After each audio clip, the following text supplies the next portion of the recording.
विश्व की सबसे प्राचीनतम नाट्यशाला सीता बेंगरा सबसे प्राचीनतम नाट्यशाला है। इसे स्थानीय भाषा में सीता बेंगरा कहा जाता है।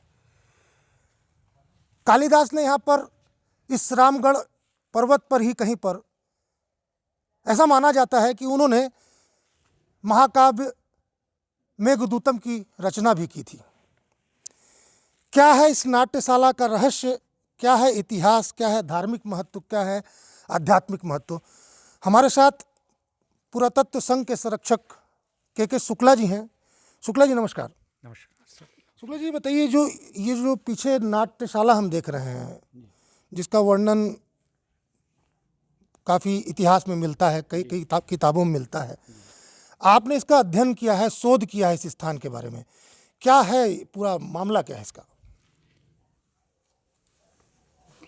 ये जगह नाट्यशाला बहुत प्राचीन और ऐतिहासिक, धार्मिक और पुरातात्विक महत्व की चीज़ें हैं, जिसमें से हम इनको देखते हैं कि यहाँ ईसा पूर्व में जिस समय ये बनी थी, उसके बाद यहाँ सांस्कृतिक आयोजन या समारोह किए जाते थे, जिसमें शासन के अभिलेखों में इसको विश्व की प्राचीनतम नाट्यशाला माना गया है।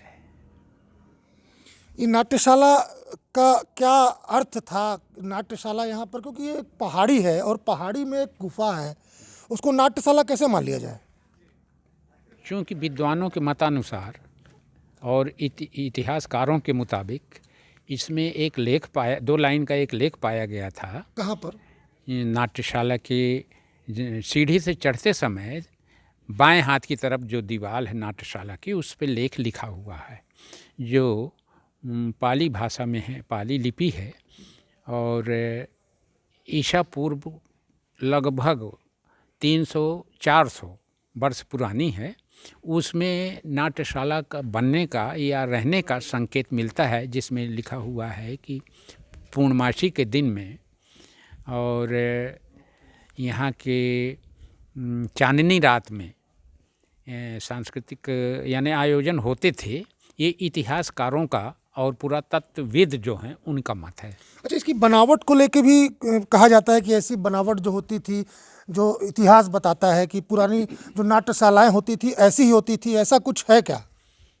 भरत मुनि के नाट्यशास्त्र के मुताबिक, जैसा कि विद्वानों ने इसका वर्णन किया है, जिसमें जितनी ऊंचाई, जितनी लंबाई और चौड़ाई जितना उसमें होना चाहिए, वो पर्याप्त इसमें पाया गया है, जिसके मुताबिक लोग इसको नाट्यशाला के रूप में मानते हैं।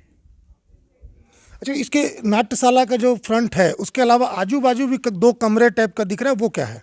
वो पीछे जो बनाए गए हैं, उसको इतिहासकारों का मत है वो ग्रीन रूम के रूप में, या जो कलाकार महिला या पुरुष रहते थे उनके अलग अलग बैठने की और माने रंग रूप गढ़ने की व्यवस्था वहाँ अलग अलग की गई थी। उसके लिए वो कमरे बने, मतलब मंचन, नाट्य मंचन के पहले वो अपने सजावट के लिए जो साज सज्जा होती है, उसके लिए उन कक्षों का उपयोग होता था।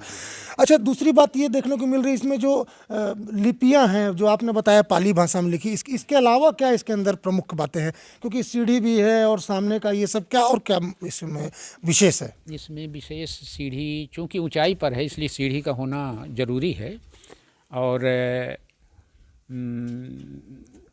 जो कमरे दोनों तरफ कटे हुए हैं, बने हुए हैं, उनका भी विशेष महत्व है। उसके लिए इसमें पहले चिन्ह संकेत हुआ करते थे, उन चिन्ह संकेतों के आधार पे ही दर्शाया जाता था कि ये क्या है, ये क्या है। इसमें जैसा कि दर्शाया गया है, बाएं तरफ का या दाहिने तरफ जो भी हो, पुरुषों के लिए और एक तरफ महिलाओं के लिए ये कक्ष काटे गए हैं, जिसका संकेत इसमें इतिहासकारों के द्वारा जो मान्यता है उसमें दिया गया है। दूसरी बात करें, एक पद चिन्ह वहाँ पर दिख रहा है गुफा के जस्ट दाहिनी तरफ, तो वो क्या है? उसी पद चिन्ह को इतिहासकारों ने माना है। एक पद चिन्ह जो है छोटा है, एक बड़ा है। बड़े पद चिन्ह की तरफ जो कमरा है वो पुरुष का है और छोटे पद चिन्ह की तरफ जो कमरा है वो महिला के लिए बनाया गया था। ये उसका उद्देश्य और संकेत है। कुछ लोग कहते हैं कि भगवान राम के चरण हैं, ऐसी भी मान्यताएं हैं, लोग कहते भी हैं और कहीं कहीं लिखा भी है ऐसा कुछ। ये धार्मिक प्रवृत्ति जो है, धार्मिक प्रवृत्ति वालों की जो मान्यताएं हैं वो भी ये सही है एक प्रकार से, क्योंकि ये ईसा पूर्व के पहले जो बनी हुई चीज़ें हैं उसमें हम धार्मिक मान्यताओं को लेकर के आस्था रखते हैं और मानते भी हैं। ये भी है कि रामचंद्र के पैर भी हो सकते हैं, मगर यहाँ नाट्यशाला जो बनी है बाद में बनी है, तो यहाँ उनका पैर रहने का कोई औचित्य नहीं है। पैर उनका ऊपर जो पर्वत है, पहाड़ के ऊपर ही मिल सकता है। यार कौन सा पहाड़ है ये? ये रामगिरी, पहले इसको रामगिरी कहते थे, बाद में इसको बिगड़ते बिगड़ते बिगड़ते समय के अब उसमें फेर में रामगढ़ आजकल नाम से चलिए मान जाना लीजिए जाता है। रामगिरी, रामगढ़ पर्वत है, तो इसका नाम रामगिरी या रामगढ़ पड़ने के पीछे भी क्या कुछ है? हाँ, इसका महत्व है रामगिरी चूँकि इस पर्वत से श्री रामचंद्र जी का लगाव और ठहराव था। महाकवि कालिदास ने मेघदूत में वर्णन किया है, रामगिरी आश्रमेशु, भगवान राम वन गमन के समय में यहाँ 2-4 दिन आश्रम अपना बनाए हुए थे, ठहरे हुए थे, रुके थे। मतलब ये माना जाता है कि 3-4 दिन यहाँ बस रुके थे। जी हाँ, जी हाँ, तो जी। 3-4 दिन में गुफा तो नहीं बना सकते, जैसे इसको सीता बेंगरा गुफा कहते हैं? उनका बनाया हुआ नहीं है, ये तो रामचंद्र जी तो बहुत पहले हुए हैं, ये तो बहुत बाद की है। अच्छा, ये ईसा पूर्व का मामला है। ये ईसा पूर्व 5000 वर्ष के और आगे रामचंद्र जी थे जी, जी। उस समय का, और ईसा पूर्व 2000 से वैदिक सभ्यता, पूर्व वैदिक सभ्यता लगती है। उस समय द्वापर युग था, कृष्ण का समय था। क्योंकि अब समय बीतने के साथ साथ ये जगह जो है ईसा वैदिक सभ्यता के समय की है। उस समय के यहाँ लोग बसे हुए थे और उनकी बस्तियाँ थी यहाँ पूरे, उन लोगों ने ही इस नाट्यशाला का अच्छा, इस निर्माण किया। नाट्यशाला में जैसे आप बता भी रहे थे कि बनारस और इलाहाबाद और ऐसी जगहों से कलाकार आते थे उस वक्त, उस जमाने में। यहाँ जो सांस्कृतिक कार्यक्रम हुआ करते थे इस नाट्यशाला में, वो बाहर से विद्वान बुलाए जाया करते थे, क्योंकि पात्र के अंदर जो कार्य क्षमता होती थी वो हर जगह नहीं मिलती थी, वो कहीं न कहीं किसी न किसी एक जगह पर ही मिलती थी। और बनारस जो है आदि नगरी है, वो विद्वानों की नगरी है, धार्मिक नगरी है और पुरातात्विक नगरी भी है, लेकिन वहाँ से विद्वानों को बुला के यहाँ पात्र के द्वारा उस कार्य को संपन्न कराया जाता था। मतलब बनारस से इस गुफा का कनेक्शन है। जी। अच्छा, दूसरी बात, एक महाकवि जो थे कालिदास जी, उनकी रचना स्थली भी इसी पहाड़ में कहीं रामगिरी या रामगढ़ पहाड़ में मानी जाती है। क्या है उनकी महाकाव्य और रचना के बारे में क्या आपको जानकारी है? ये तो लोगों की मान्यताएं हैं कि कालिदास ने यहाँ पर कालिदास की रचना की है, मगर ऐसा नहीं है। कालिदास ने अपने उपयुक्त स्थान पर जहाँ पर वो थे उसी स्थान, हाँ, भ्रमण उन्होंने कई देशों का किया है। भ्रमण करने से उनको हर जगह की स्थिति, भौगोलिक स्थिति और दिशा का ज्ञान और आपका पर्यावरण, ये सारी चीज़ों का उल्लेख उन्होंने मेघदूत में किया है।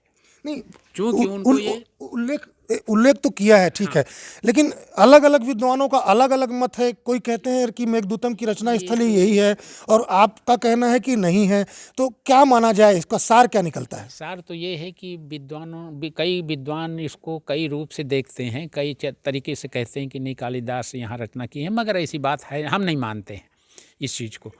चूँकि ये स्थान जो है यक्ष का स्थान था मेघदूत में, और यक्ष जहाँ मतलब मेघदूत में इसका उल्लेख है।